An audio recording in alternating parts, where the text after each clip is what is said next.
دوستو، میں ہوں فہد جاوید اور آپ دیکھ رہے ہیں میرا پہلا ولاگ اس چینل پر۔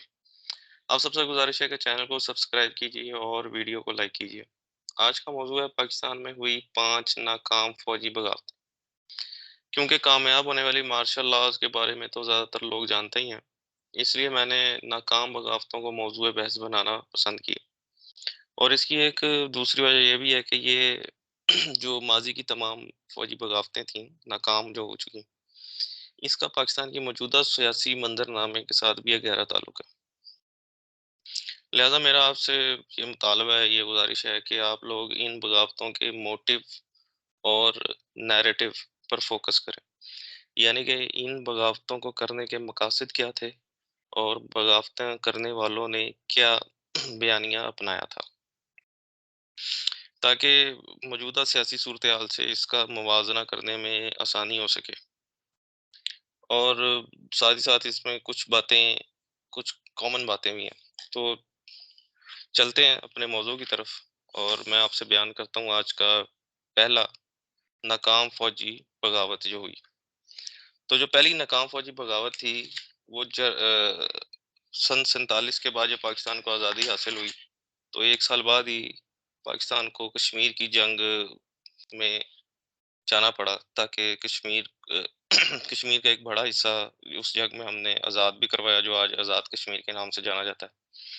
اس جنگ میں پاکستان کی فوج نے اور بہت سی پرائیویٹ ملیشیاز نے، جو کہ ٹرائبل ایریاز کے جس میں لوگ شامل تھے، انہوں نے حصہ لیا اور بہت ہی بہادری کے ساتھ اس جنگ میں وہ شامل رہے۔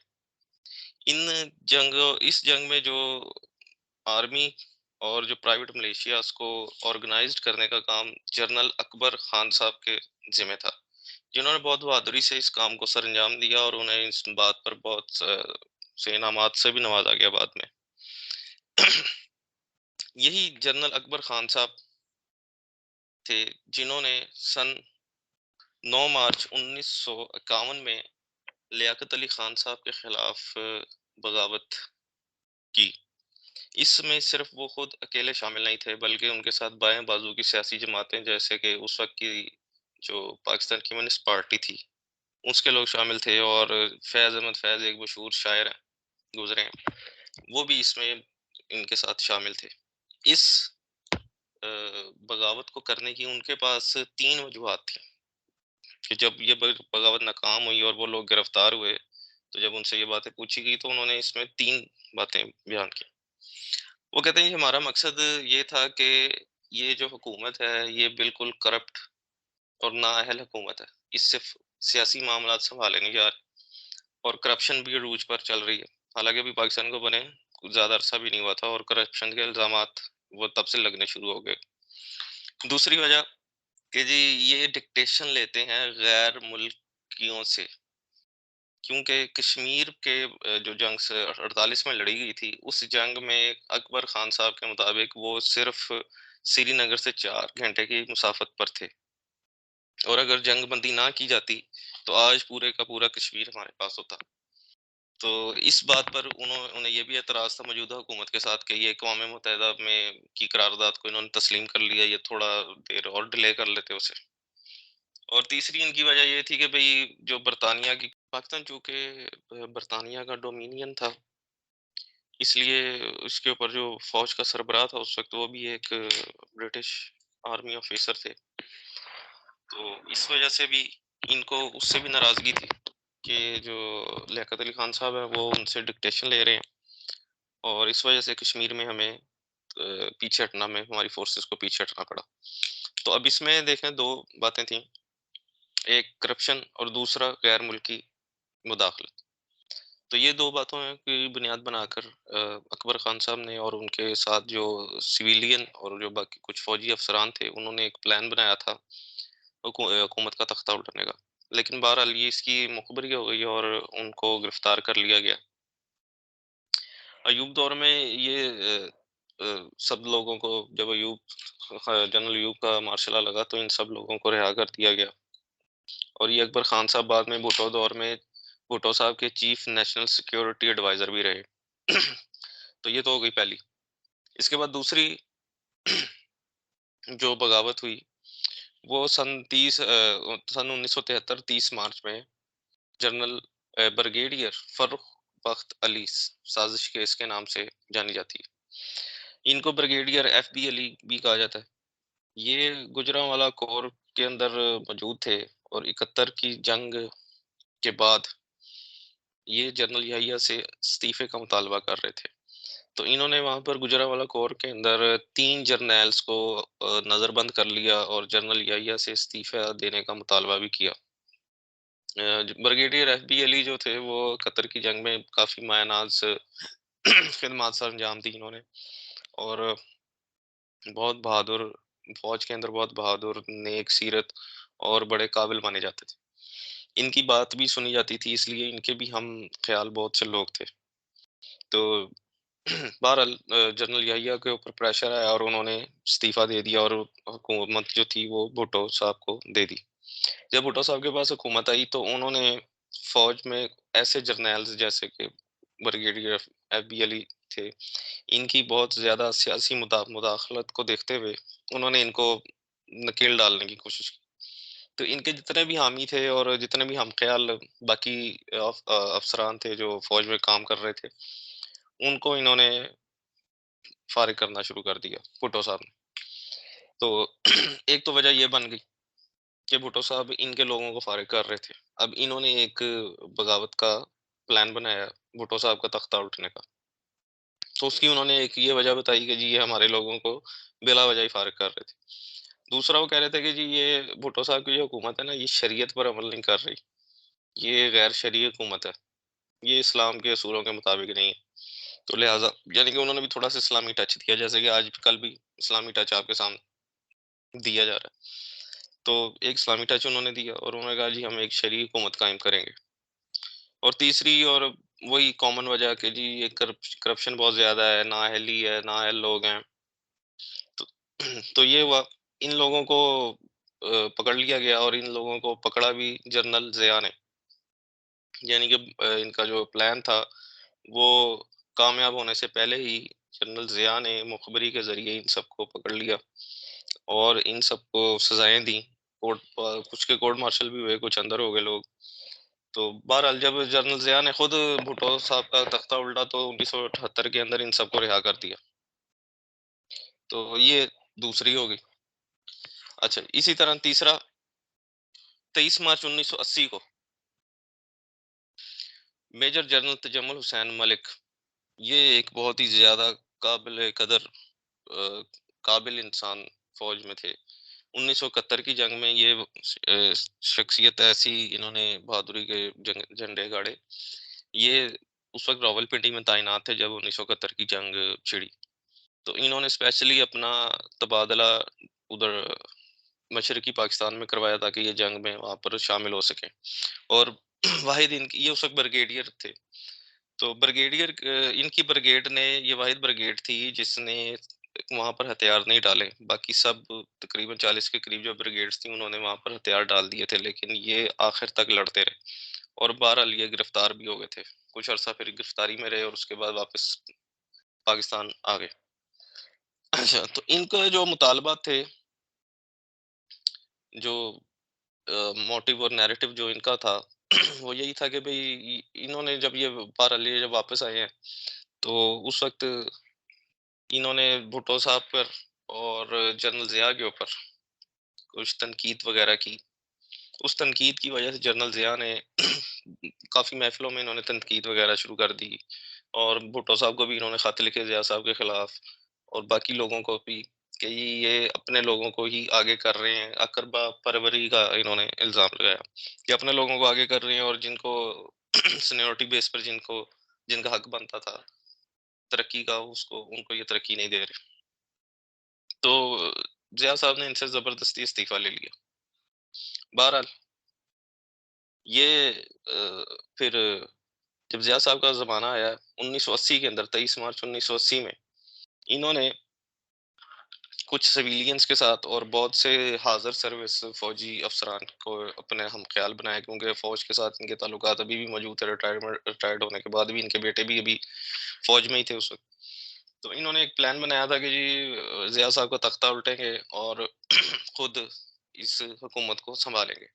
تو ان کا بھی پلان یہ تھا کہ بھئی یہ ایک جو ضیاء صاحب کی جو حکومت ہے یہ صحیح اسلامی حکومت نہیں ہے، اس کو صحیح اصولوں کے اوپر قائم ہونا چاہیے، کیونکہ یہ کچھ ذرا زیادہ مذہبی قسم کے بھی تھے۔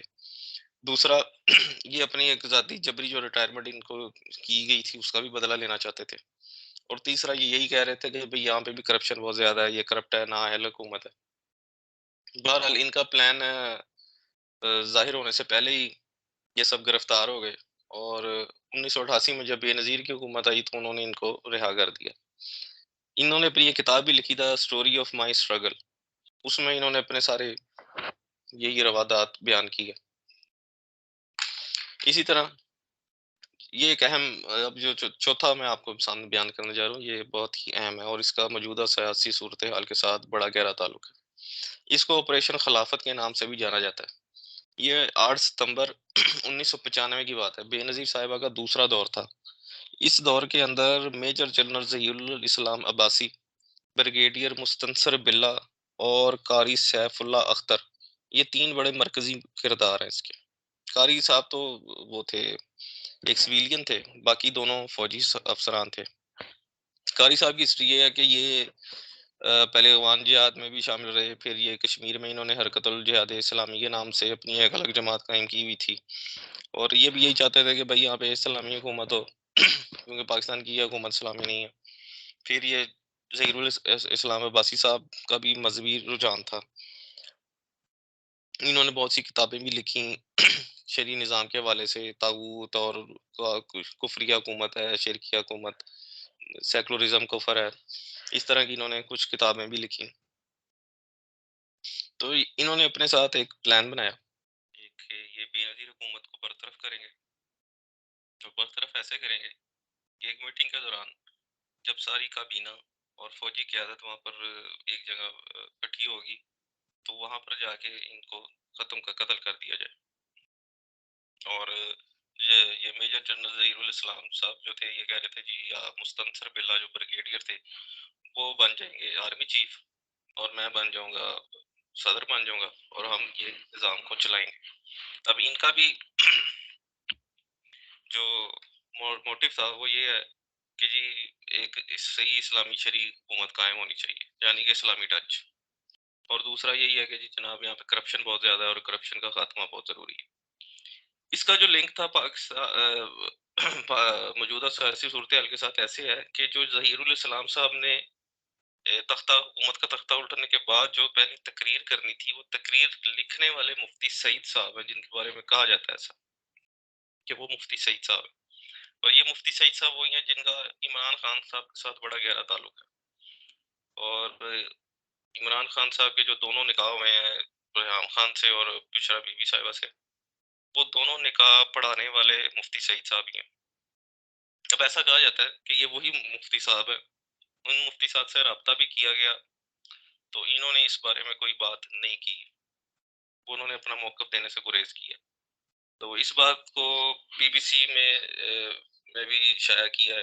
اس کے بعد پاکستان کے ایک معروف صحافی ہیں اعزاز سعید صاحب، انہوں نے بھی اپنے کالم میں اس کا ذکر کیا، جو کالم 31 دسمبر 2021 کو B B C news Urdu پر شائع ہوا تھا۔ بہرحال اس سے ایک تعلق بنتا ہے کہ یہ پاکستان یہ سیاسی صورتحال یہاں تک کیسے پہنچی ہے پاکستان کی موجودہ۔ بہرحال یہ لوگ سارے گرفتار ہو گئے، اور مشرف پھر اس کے بعد مشرف نے مارشل لا لگا دیا، اور مشرف کے زمانے میں ان لوگوں کو رہا کر دیا گیا، اور یہ جو قاری سیف اللہ اختر صاحب تھے یہ اس وقت پھر ذرا قید و بند کبھی اندر ہو جاتے تھے کبھی پھر باہر آ جاتے تھے۔ پھر مشرف کے اوپر جو قاتلانہ حملوں میں پر بھی ان کا نام آتا رہا ہے، پھر بی بی کے اوپر بھی جو حملہ ہوا اس میں بھی ان کا نام آیا، ان کو پھر گرفتار کر لیا گیا لیکن پھر کوئی ثبوت نہ ہونے کی وجہ سے چھوڑ دیا گیا۔ 2011 کے بعد یہ غیر فعال رہے تقریباً کوئی 5-6 سال تک، اور کہا جاتا ہے کہ یہ کسی خانقاہ کے ساتھ ان کا تعلق جڑ گیا اور یہ صوفیزم کے ساتھ جڑ گئے، تو یہ غیر مسلح ہو گئے، اور غیر مسلح ہونے کا انہوں نے اعلان کیا، اور یہ کوئی خاطر خواہ سامنے نظر نہ آئے، لیکن اچانک یہ 2017 میں ان کی قتل کی خبر سننے کو ملی۔ کہ یہ وزیرستان میں امریکی ڈرون اٹیک سے غالباً ہلاک ہو گئے. بہرحال باقی جو جنرل ظہیر الاسلام تھے وہ بھی وفات پا چکے اور بریگیڈیئر مستنصر بلا بھی. لیکن یہ ان لوگوں کا مشرف حکومت میں وہ بھی جتنے لوگ تھے جو فوجی افسران تھے ان میں سے کافیوں کے ساتھ تعلقات تھے, اور جو لوگ مشرف صاحب کی کابینہ میں شامل تھے ان کے ساتھ بھی بہت سے تعلقات ان کے دیکھے گئے. اور وہی سب لوگ جو مشرف صاحب کے ساتھ ہیں, تقریباً آدھی پارٹی تو آج آپ کو عمران خان صاحب کے ساتھ نظر آئے گی. تو اس وجہ سے میں نے کہا یہ ایک کلو ہے لیکن کچھ لنکس میسنگ ہے. جیسے کہ عمران خان صاحب کا بھی اچانک ایک خانقاہ کے ساتھ تعلق جڑ جانا, اور قاری سیف اللہ صاحب کا بھی اچانک ایک خانقاہ کے ساتھ تعلق جڑ جانا, اور پھر مفتی سعید صاحب کا ان دونوں کے درمیان میں ایک تعلق. بہرحال کچھ کلو ہے لیکن کچھ لنکس مسنگ ہے. وہ تو مزید کوئی انویسٹیگیشن کرے اور کل کو کچھ پتہ لگے تو پھر کچھ کہا جا سکتا ہے. بہرحال یہ کوشش بھی ناکام ہوئی اور بڑی بری طرح ناکام ہوئی. اس کے بعد بڑی تازہ ترین ایک بغاوت بھی ملی ہمیں, جس کے بارے میں شاید اتنی معلومات ہمیں بھی نہیں ہے اور اتنی میڈیا کے سامنے آئی بھی نہیں. یہ بریگیڈیئر علی خان سازش کیس کے نام سے جانی جاتی ہے. 11 فروری 2012 کو یہ واقعہ پیش آیا. ان کا بھی پلان تھا کہ جی ایچ کیو کے اوپر یہ حملہ کریں گے اور قتل و غارت کریں گے, جس سے جو بڑی قیادت ہوگی فوج کی اس کو یہ نقصان پہنچائیں گے. یہ بریگیڈیئر کے عہدے پر تھے لیکن یہ حزب التحریر کے ساتھ سے بہت زیادہ مانوس تھے. حزب التحریر کے ساتھ قاری سیف اللہ صاحب کا بھی تعلق رہا ہے. وہ پاکستان میں جو حزب التحریر جماعت تھی اس کے سربراہ بھی رہے تھے, اور یہ حزب التحریر نے بعد میں القاعدہ کے ساتھ ہلاک کر لیا تھا, تو لہٰذا یہ القاعدہ کے لوگ تھے. اور حزب التحریر کے بارے میں بھی اس کا تھوڑا بیک گراؤنڈ یہ ہے کہ یہ جارڈینین جو ٹیریٹری تھی پیلسٹائن کی, اس میں یہ جماعت مارز وجود میں آئی تھی اور فلسطینی لوگوں نے بنائی تھی, اور اس کا مقصد ایک اسلامک حکومت کا قیام تھا اور ایک سیاسی اسلامی پارٹی کے طور پر یہ آئی تھی. لیکن اس نے تشدد اور وائلنس کو بہت زیادہ پروموٹ کیا, خاص طور پر مسلمان ممالک کے اندر ہی, جس کی وجہ سے یہ تقریباً تمام ہی ممالک کے ہو گئی ہے, اور اس نے بہت زیادہ تشدد کی کارروائیوں میں حصہ لیا. آپ اس کا ایسے ہی اندازہ لگا سکتے ہیں کہ انہوں نے الحاق القاعدہ کے ساتھ کر لیا. بہرحال اب القاعدہ کے ساتھ الحاق قاری سیف اللہ صاحب کا وہ بھی القاعدہ کے ساتھ ہلاک کا بھی آپ اگر سامنے رکھیں, اور پھر عمران خان صاحب کا آپ اسامہ بن لادن کو شہید کہنے کا بیان بھی اپنے سامنے رکھیں, کیونکہ اسی وجہ سے میں کچھ نہ کچھ لنکس ضرور ہے. بہرحال جو بریگیڈیئر علی خان تھے انہوں نے بھی یہی کہا کہ بھائی اسلامی ریاست قائم ہونی چاہیے, کرپشن کا خاتمہ ہونا چاہیے, حکومت بڑی کرپٹ ہے. اور ویسے بھی اس وقت جنرل اشفاق پرویز کیانی تھے, اور ان سے کچھ فوج کے لوگ ویسے ہی ناراض تھے اسامہ بن لادن کے کیس کی وجہ سے, تو ایک وجہ یہ بھی تھی.